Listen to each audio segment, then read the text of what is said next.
Why should you care about energy work in your life?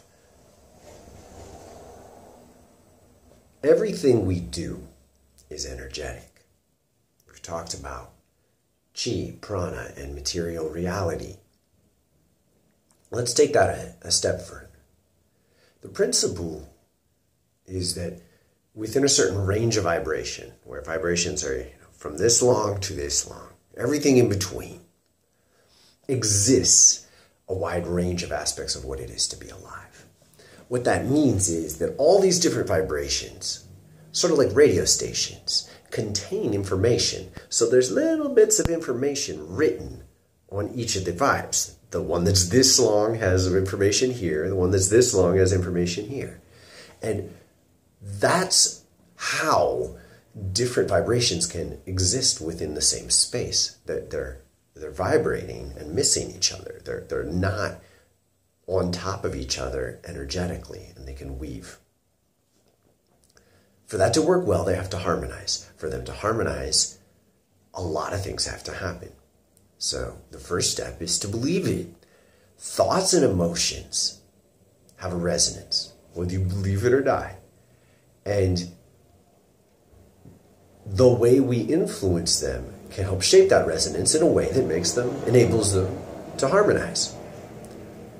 That's why you should care, because whoever you are, whatever you're doing, you're thinking, you're feeling, you're resonating, and you can get better at it.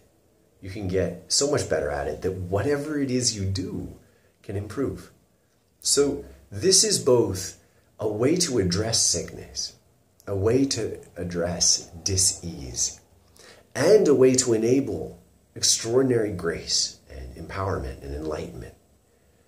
Both, the same mechanism enables both. And that's why this matters. Because the knowledge that you will learn begins with, hey, what's going on? In what ways are you dissonant? In what ways is your life dysfunctional or full of things that snag you, tangle up your intentions? That's the first step. Because tangled energy, either pulling, like two things stuck pulling, or two things pushing into each other. Tangled energy is your own strength. You feed both of these forces. You feed this one and this one. And as a result, you get nothing. You're getting nothing happening here. And that's what lives look like. Lives are littered with ways in which different aspects of what we are in opposition, and both suffer. We feed both of them, and neither of them really works. That's where to go first. That's the mana. That's where our greatest opportunity to inspire change exists. Because by unraveling those contradictions, we can reclaim energy. And the joyful, amazing truth in this is that you have to have something to do with that energy. You have to have a way to channel it, or you're going to have a wild flowing fire in your system. If you have a wild flowing fire in your system, it depends on your definition of wild. Our understanding of wild is that it's chaotic, crazy. I want to help you understand a shift to wild as nature knows it. Wild in nature means in its place, in its rhythm. And yet, a wild animal, an animal that we know to exist naturally, can't accept the kind of restraint that society as we know it imposes. And I believe that alone encapsulates much of what's going on with people on a practical level, in a practical world. A lot of people are suffering. Many people are not living the lives they want to live.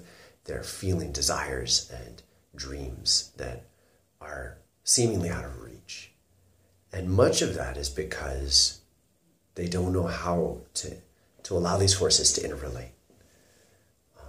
In fact, some of their choices probably are saying no to their truest dreams, the desire for safety and the desire for passion. So to design a life that can hold space for all of this, we have to begin to understand what's happening to begin with. And these are things that you can begin to understand. We don't necessarily have the machine we can plug into the wall that'll measure it yet.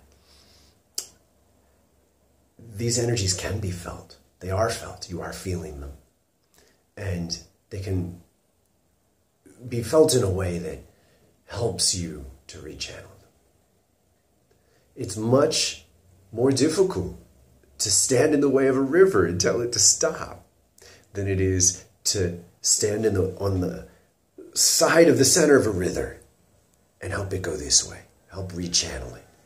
And that's where our power begins, that we can learn to engage forces in a way that accentuates our influence, our capacity to transform them, to shift them in a way that's going to be harmonious.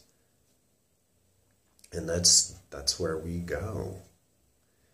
So take a look at what you want to create. Take a look at what you are creating. Take a look at how you're suffering. And let's make it better.